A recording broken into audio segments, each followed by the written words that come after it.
With Yamcha looking like he's still got some bugs to fix, can Hercule's might help ensure that the Capsule Corp droid doesn't fail?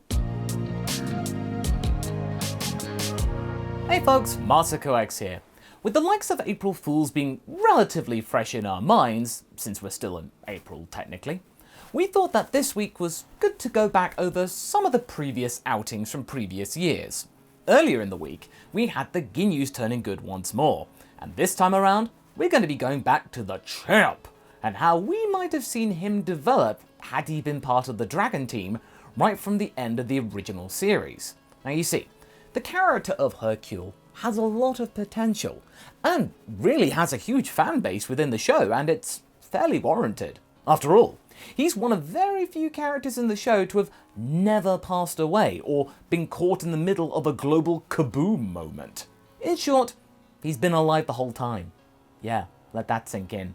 So let's see what his luck could do had he had the muscle to back it up. I mean, the real Dragon Ball muscle, not the gift of the gab muscle. All of this came off the back of some relatively recent extra lore that Toriyama provided about the champ in 2014.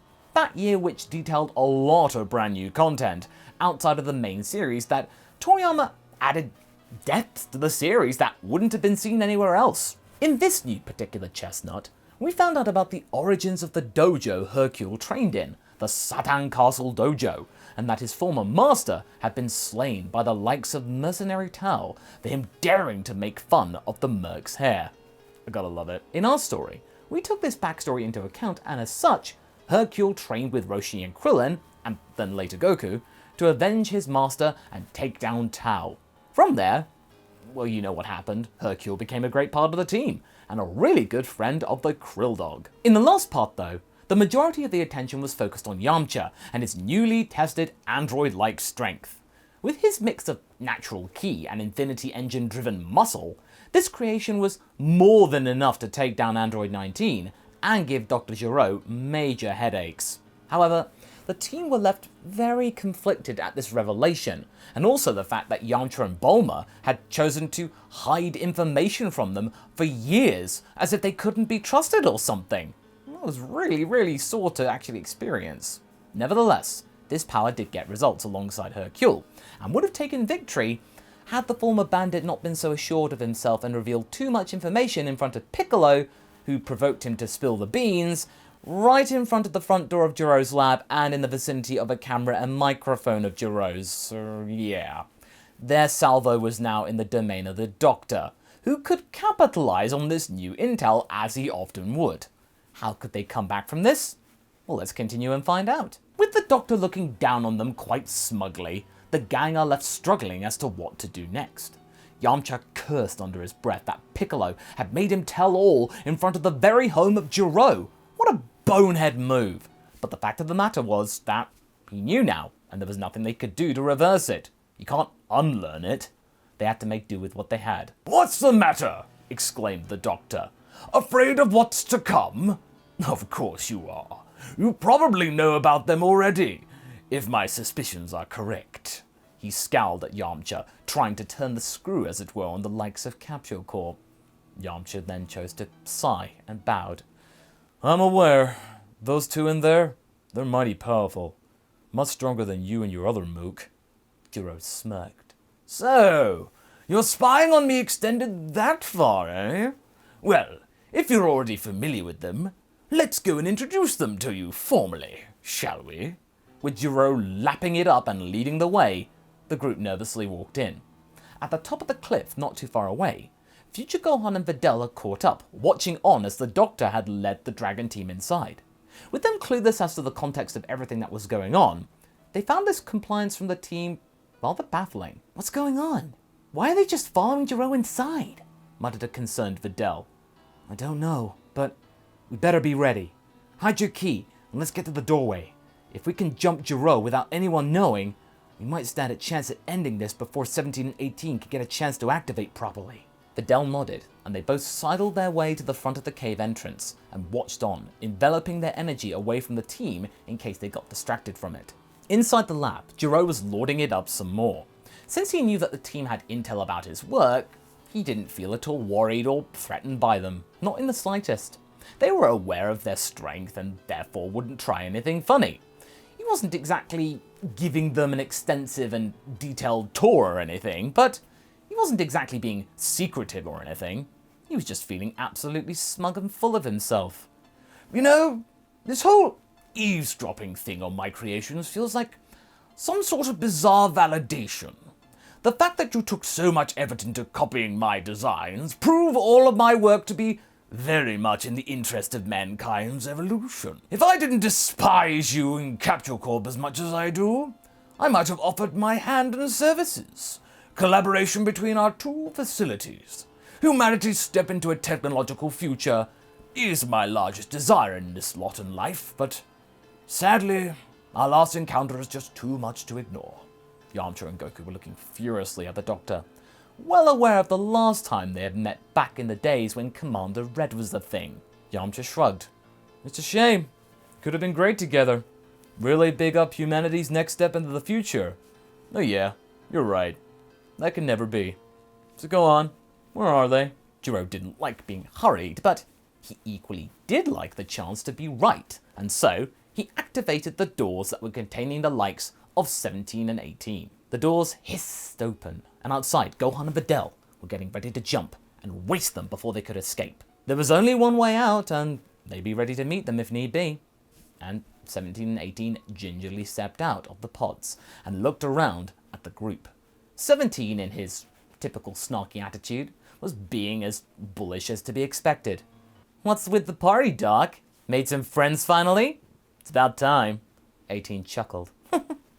I don't think they're friends, bro. I think he's doing this big spiel about humanity or something.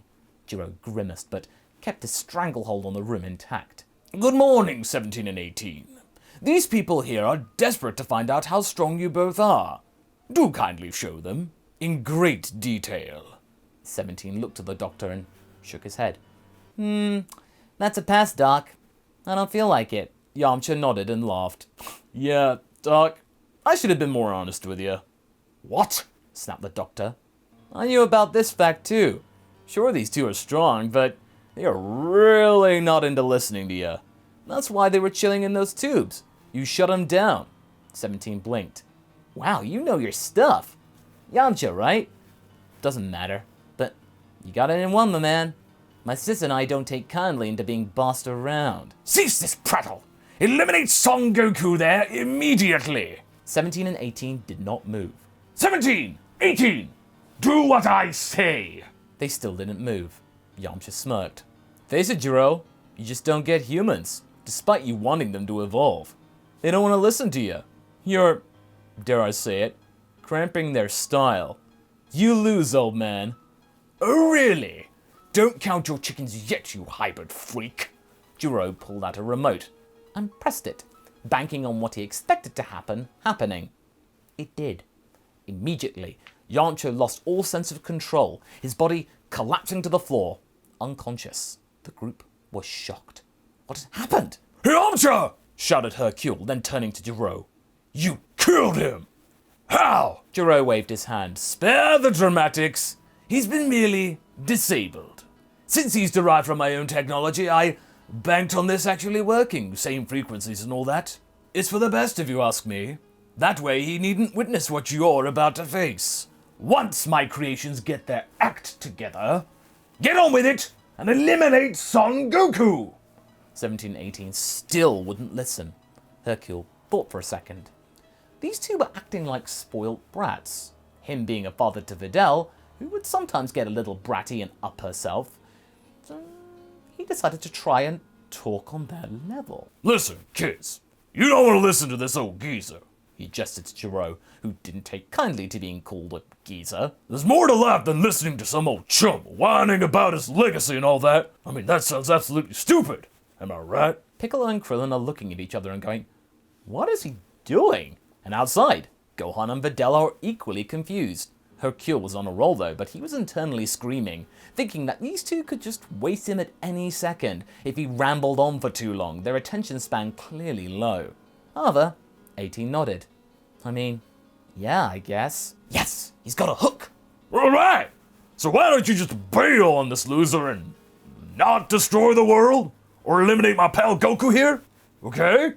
They looked at Goku, still ready to fight. We weren't gonna do that anyway. Gero got angry. What? Why? What's the point? It's not what we want to do. Your friend was right, actually. Before he got iced by the clone over there. Krillin chipped in. And he'll do it to you too if you're not careful! 18 spotted Krillin and smiled. You're right, short stuff. This walking fossil over here does seem petty enough to try it. Krillin blushed and felt good that he'd actually helped. Gero then had had really enough. He had been played by Yamcha, even when he wasn't activated. That is it! If you're so desperate to be shut down, then... His arm was gripped by a rushing 17. Then what? Let's stop this! Now! Sorry, Doc. What you did just now proves these guys are right. You are that petty. What do we do with him, sis? There was a pause before 18 gave the thumbs down. All right. Sorry, Doc. Just following orders. Uppercut the Doctor, causing his internal body to crumple and his head to shatter. Gero was no more. The gang were left nervously anticipating the next outcome. Silence filled the room. Before 17 broke said silence. Don't worry, guys. We ain't gonna kill ya. Huh? Said Goku. But you're programmed to kill us. Kill me. Why not? 18 laughed. Check it, bro. It's almost as if he wants us to kill him. Yeah, that's really weird, sis. Do you really want that, Goku? Goku looked serious. Hey now! Nobody needs to get killed! Said a frantic Hercule.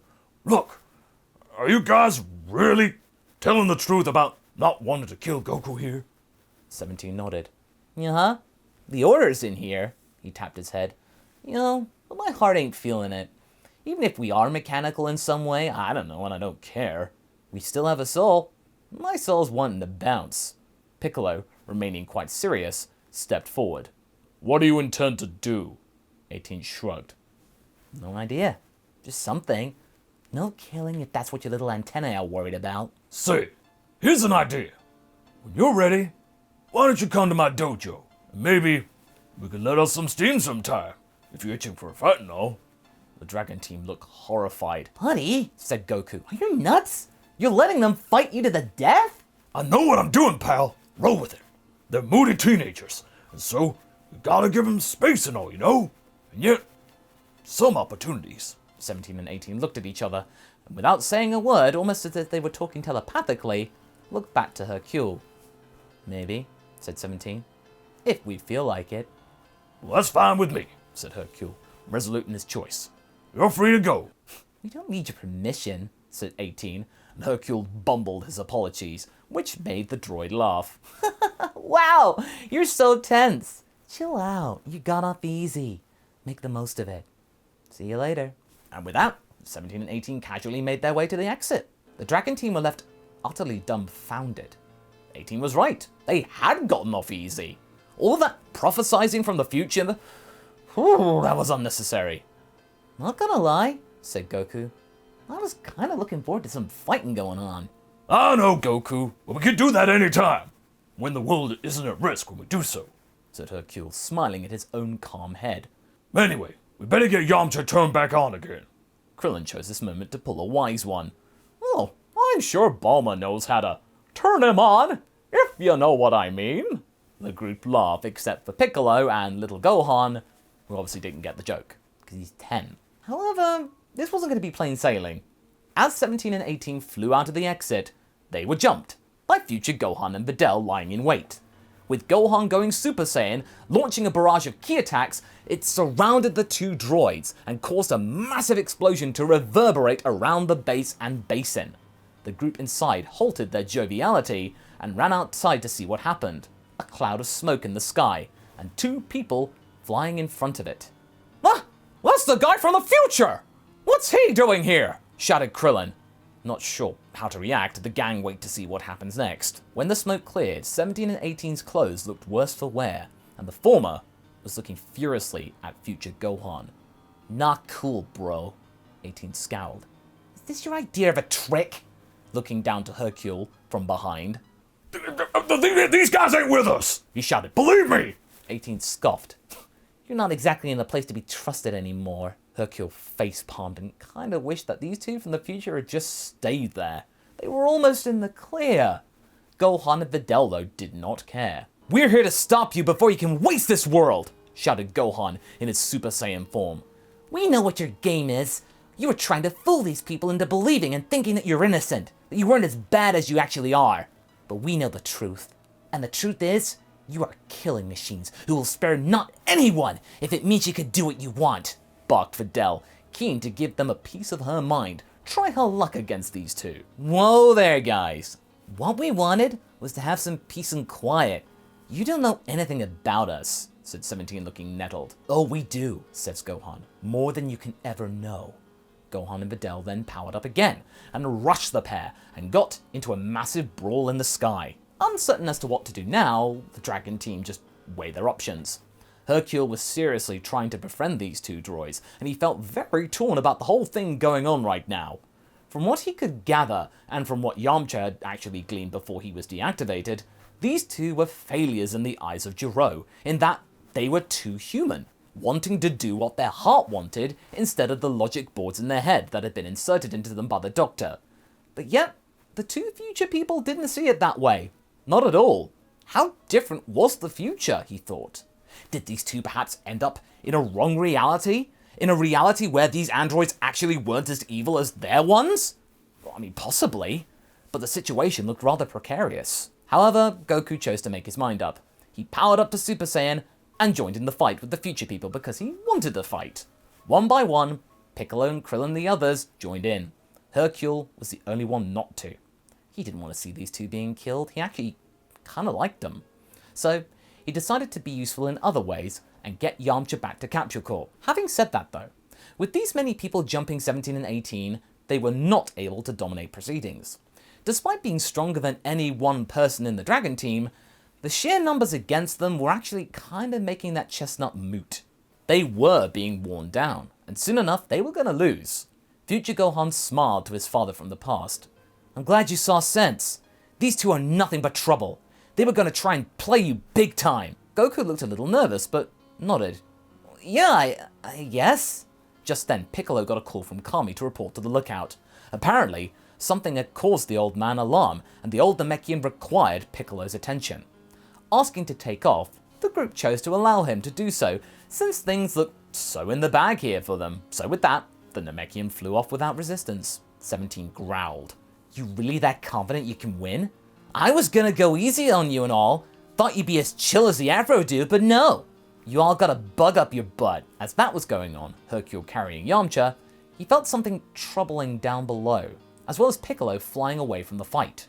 Right now, he didn't feel like wanting to know anything, since his group had seemingly chosen to not give these two droids a chance at life. So, he ignored both points of interest and kept flying to Capsule Corp. Dang it, Yamcha. We're so close. And that's where we're going to be leaving things for right now. So what do you folks think? Do you feel like Hercule will win out in the end?